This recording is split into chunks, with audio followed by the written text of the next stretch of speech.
온라인 숙회 나오신 여러분들 환영하고 축복합니다. 찬송가 213장입니다.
오늘 우리에게 주시는 하나님의 말씀은 열왕기하 18장 1절에서 8절까지 말씀입니다.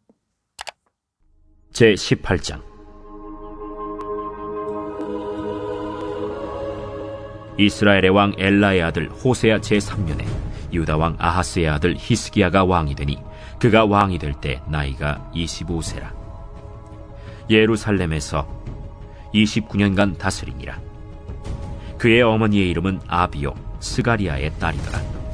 히스기야가 그의 조상 다윗의 모든 행위와 같이 여호와께서 보시기에 정직하게 행하여 그가 여러 산당들을 제거하며 주상을 깨뜨리며 아세라 목상을 찍으며 모세가 만들었던 놋뱀을 이스라엘 자손이 이때까지 향하여 분향함으로 그것을 부수고 느후스단이라 일컬었더라. 히스기야가 이스라엘 하나님 여호와를 의지하였는데 그의 전후 유다 여러 왕 중에 그러한 자가 없었으니 곧 그가 여호와께 연합하여 그에게서 떠나지 아니하고 여호와께서 모세에게 명령하신 계명을 지켰더라. 여호와께서 그와 함께 하심에 그가 어디로 가든지 형통하였더라. 저가 아수르 왕을 배반하고 섬기지 아니하였고 그가 블레셋 사람들을 쳐서 가사와 그 사방에 이르고 망대에서부터 견고한 성까지 이르렀더라.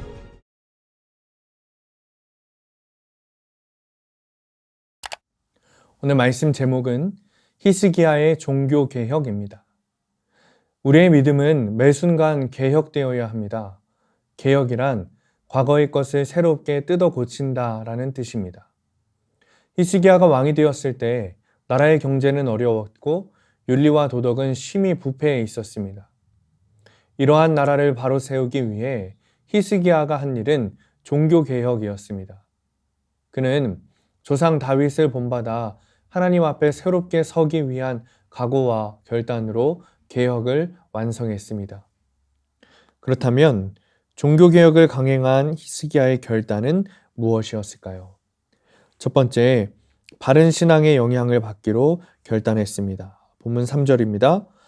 히스기야가 그의 조상 다윗의 모든 행위와 같이 여호와께서 보시기에 정직하게 행하여. 가나안의 종교와 풍습의 영향을 받은 이스라엘은 하나님께 제사한다는 명분으로 산 꼭대기에 산당을 설치했습니다. 산당은 세월이 흐르면서 타락했고 문란한 종교의식이 행해지는 부도덕한 곳이 되고 말았습니다. 그곳은 더 이상 하나님께 제사하는 곳이 아니었습니다. 히스기야는 그런 산당을 제거했습니다. 산당을 제거한 히스기야의 개혁은 세속적인 영향을 끊고 하나님의 말씀대로 살겠다는 결단이었습니다.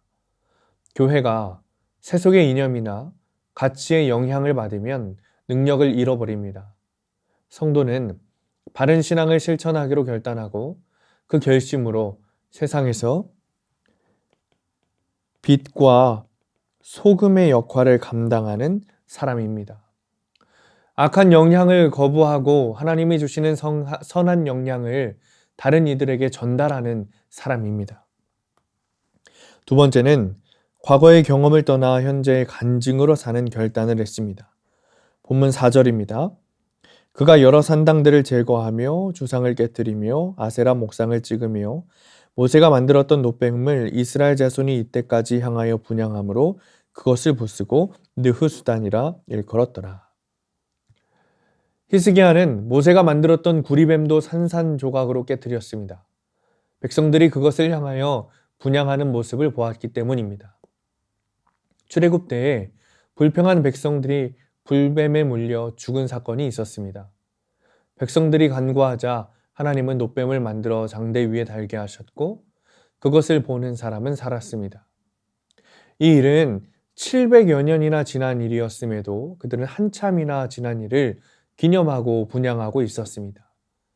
신앙은 과거의 역사나 기적들을 기억해내는 것이 아니라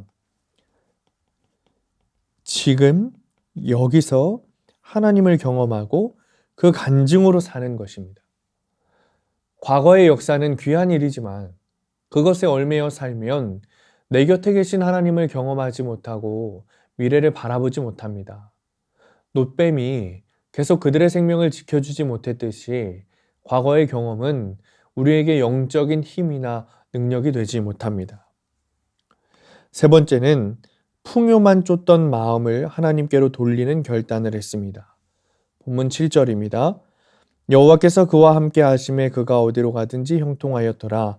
저가 아수르 왕을 배반하고 섬기지 아니하였고. 히스기야는 석상들을 깨부수고 아세라의 목상을 찍어 없애는 개혁도 단행했습니다. 아세라는 가나안의 여신으로 바알의 아내이며 풍요를 상징하는 우상이었습니다. 육적인 풍요에 눈에 어두워진 백성들은 하나님을 배반했고 그들의 마음은 세속적인 욕망으로 가득 찼습니다. 히스기야는 석상과 아세라 목상을 모두 없애 백성들이 그것들을 바라보며 마음을 빼앗기지 않도록 했습니다. 육적으로 풍족한 것은 잠깐입니다. 언젠가는 사라질 안개와 같습니다. 세상의 만족과 풍요 때문에 하나님을 등졌다면 마음을 돌리는 결단을 해야 합니다. 세상적인 만족을 따르지 않고 하나님을 향한 마음의 개혁을 추진했던 히스기야는 오히려 형통의 복을 받았습니다. 하나님이 그와 동행하셨고 모두에게 칭찬 듣는 왕이 되었습니다. 우리도 그 길을 따라야 합니다. 믿음의 사람 히스기야가 바라본 세상과 백성들은 개혁이 필요한 대상이었습니다. 믿음이 바르게 서지 않으면 나라가 올곧게 설 수 없음을 그는 잘 알고 있었습니다.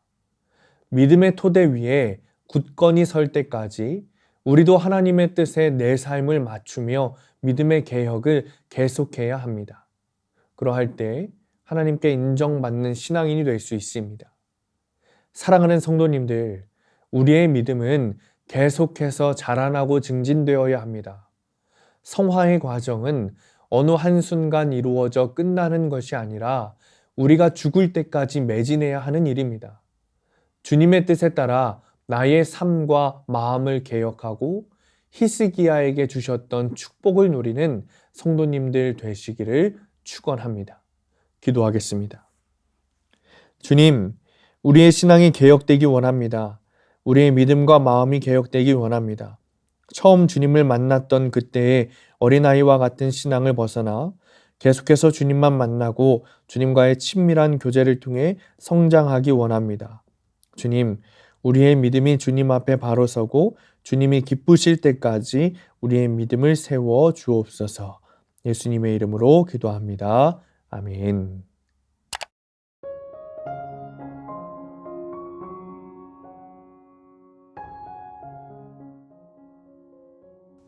이번 주도 전사님과 함께 우리 속톡 진행하겠습니다. 이번 주 질문은 신앙생활 가운데 내가 받은 선한 영향은 무엇이었습니까? 저는 제가 생각을 해봤더니 청년 때에 그냥 정말 어떻게 보면은 물불 안 가리고 그냥 불도저처럼 그냥 직진을 하려고 하고 함께하는 청년들을 다 끌고 이렇게 막 하려고 하고 막 했던 그런 모습들이, 그런 열정들이 되게 있었는데, 이게 이제 20대 초반에는 미국에서 신앙생활을 하면서 더 그랬던 것 같아요. 더 그런 미국의 환경에서는 신앙생활을 너무 자유롭게 하는 그런 분위기들이 있어서 그게 너무 싫었어서 더 말씀 보고 더 기도하고, 그래서 청년들이 유학생활로 막 다들 힘들고 어려운데 그 청년들 데리고 뭐 성경 공부하고 뭐 아니면 평일에도 나와서 기도하고, 그리고 휴가 그런 어떤 뭐 추수감사나 이런 때는 일주일씩 학교를 쉬고 그러거든요. 그럼 그럴 때 학생들이, 유학생들이 이제 여행을 많이 가고 그러는데 그걸 다 붙잡아다가 교회에서 찬양 연습시키고 막 집회한다고 뭐 그러고 막 그렇게 했는데, 그런 모습을 보면서 한 번은 이제 한 청년하고, 그 친구도 유학생이었는데 그 친구가 이제 다른 청년들은 다 같이 모여서 이제 연습을 열심히 하고 있었는데, 그런 방학을 반납을 하고 연습을 하고 있는데 이 청년이 좀 늦게 왔어요. 늦게 오고 이 청년이 좀 술이 거하게 취해 갖고 온 거예요. 근데 저는 그 모습을 보고 이제 너무 화가 났죠. 너무 화가 나갖고, 사실 술이 취해서 온 것보다는 좀 책임감 없게 행동하는 그런 모습이 너무 화가 났었어요. 그래서 뭐 일주일을 5일 동안을 연습하기로 했는데 거의 마지막 날 돼서 그냥 와서 그냥 마이크 잡고 굉장히 좀 불성실한 태도로 본인이 오히려 좀 틱틱거리면서 좀 부정적으로 이렇게 화를 내고 하더라고요. 그래서 제가 거기서 너무 화가 나갖고 그 청년하고 이제 싸우게 됐어요. 싸워서 막 제가 막 그동안 쌓여 있던 거를 그 청년한테 막 쏟아 부었어요. 쏟아 부었더니, 근데 사실 냉정하게 봤을 때는 제가 했던 말들이 틀린 말이 없었거든요. 왜냐하면 주변에 다른 청년들도 너무 하고 싶었던 말들이었어요. 근데 제가 그거를 당시에 청년회장이었어서 막 그거를 이야기를 했는데 그때 당시에 미국 교회 담임 목사님이 저를 부르셔서 이렇게 얘기를 하시더라고요.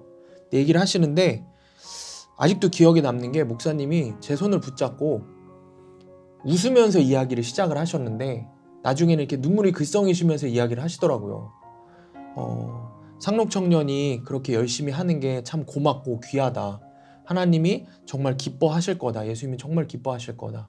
그런데 예수님이 정말 기뻐하시는 것은 이런 마음을 가져보는 건 어떨까라고 하면서 던지셨던 말이 뭐였냐면, 그럴 수도 있겠구나,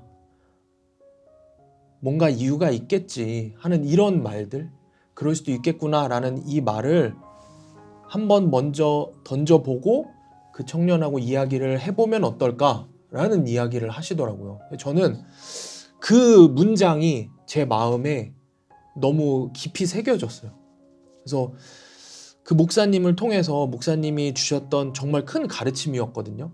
아무리 맞는 말이어도 내가 그 말을 어떠한 마음으로 하느냐에 따라서 예수님이 말씀하신 어떻게 보면 성경적인 이야기라고 할지라도 듣는 사람으로 하여금 그것이 상처가 된다고 하면은 결코 예수님이 기뻐하시는 모습이 아닐 것이다 라는 말씀이셨거든요. 그래서 예수님이라면은 아마 그 청년을 대할 때 그래 뭔가 이유가 있겠지, 아니면 이유가 없어도 그래 그럴 수도 있지 뭐 라고 하는 마음으로 훈계를 하더라도 그가 상처받지 않게끔 잘 이야기를 했을 거다라는 그런 목사님의 가르침이셨어요. 네, 저는 그 목사님의 그런 말씀이 저에게는 지금까지도 굉장히 큰 영향이 되었습니다. 저는 전사님 말씀으로 마무리는 될 것 같은데요. 저는 제가 신앙생활을 하면서 이제 가장 마음에 두 가지를 새기고 있는 것이 무엇이냐면, 첫 번째는 인내와 기도예요.